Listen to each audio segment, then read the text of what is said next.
Oi, eu sou Paula Fiuza e a aula de hoje é sobre políticas públicas para famílias de baixa renda. Essa aula é importante porque muitas vezes a única forma concreta de aumentar a renda ou diminuir a despesa de uma família de baixa renda é por meio da participação de um programa social. Quem faz parte de uma família com essas características sabe que é muito difícil conseguir oportunidades que aumentem a renda ou cortar ainda mais as despesas com o objetivo de assegurar alguma poupança.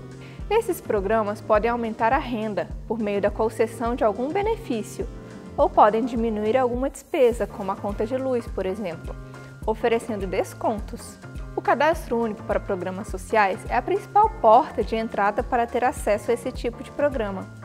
Ele é uma ferramenta criada em 2001 e tem o objetivo de viabilizar e integrar políticas sociais que atendam a população mais pobre. Ele funciona como um mapeamento dessa realidade socioeconômica. Esse registro gera uma base de dados que apoia a formulação e a implementação e a avaliação de diferentes políticas públicas. Muitos programas sociais têm o Cadastro Único como requisito obrigatório para a seleção ou acompanhamento das pessoas beneficiárias. Esses programas sociais buscam melhorar as condições de vida das famílias mais pobres. Eles podem ser ofertados na forma de benefícios monetários, descontos ou em serviços sociais.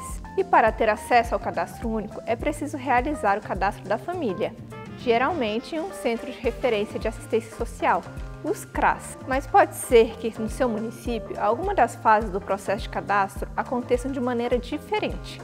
Por isso, é importante buscar informações de como funciona na sua cidade.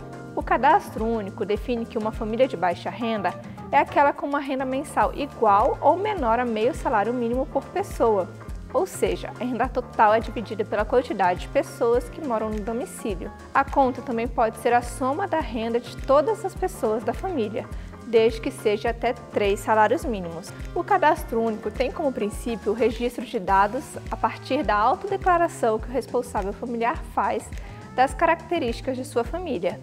Isso quer dizer que as pessoas não precisam comprovar a maior parte das informações prestadas, porque se houvesse essa exigência, muitas famílias poderiam ser excluídas da possibilidade de fazer o cadastro. Mas também isso não significa que uma pessoa pode simplesmente dizer qualquer informação, faltando com a verdade, porque o governo federal se responsabiliza por uma série de checagens, cruzando informações declaradas com outros registros administrativos. E assim, é possível identificar algumas inconsistências e chamar a família para esclarecer a situação, se for preciso.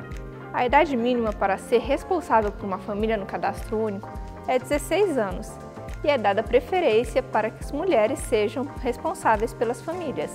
Os dados registrados no Cadastro Único se dividem em 2 tipos: os dados referentes à família como um todo e ao domicílio e dados referentes a cada pessoa da família. É importante lembrar que o Cadastro Único é da família, ou seja, cada família tem apenas um responsável familiar que presta as informações de todas as outras pessoas. Para o Cadastro Único, a família é um grupo de pessoas que moram na mesma casa e que divide as despesas e rendas. Não necessariamente uma família precisa ter laços de parentesco.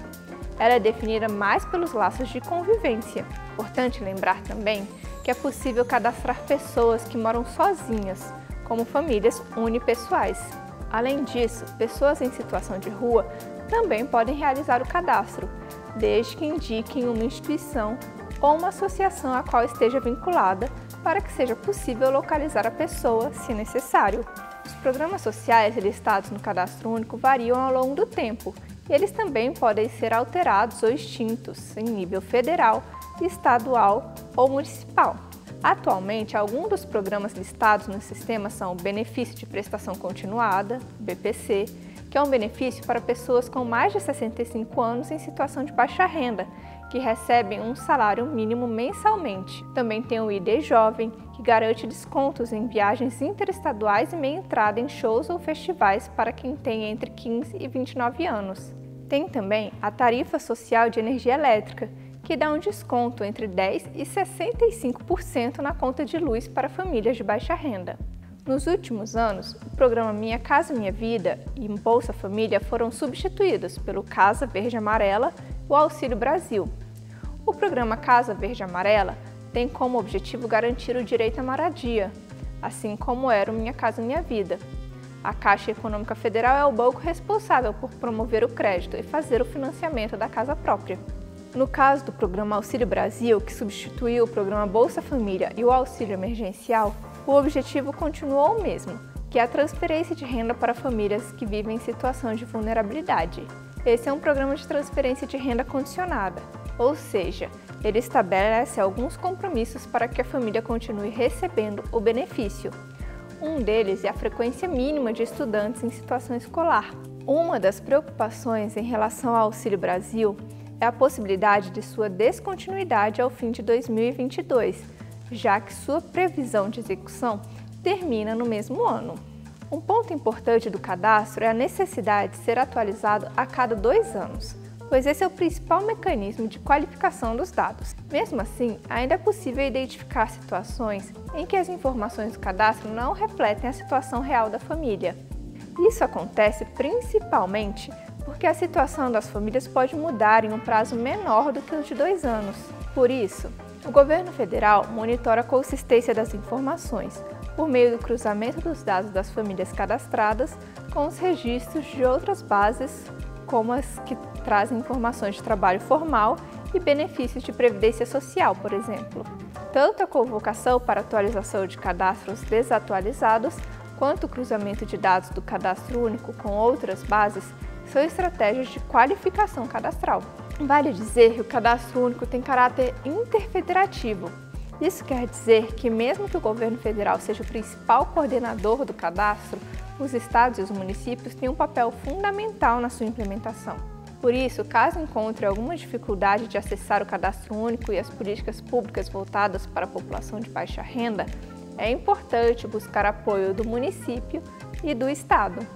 Compreender o que é o Cadastro Único para programas sociais é uma forma bastante ilustrativa de mostrar como políticas públicas podem ter um efeito importante no aumento da renda ou na redução das despesas das famílias de baixa renda. Isso mostra que o Estado tem um papel fundamental na viabilização da segurança financeira da população. Você pode consultar mais materiais no conteúdo complementar dessa aula e também pode tirar suas dúvidas no fórum ou nos momentos de interação ao vivo. Até mais!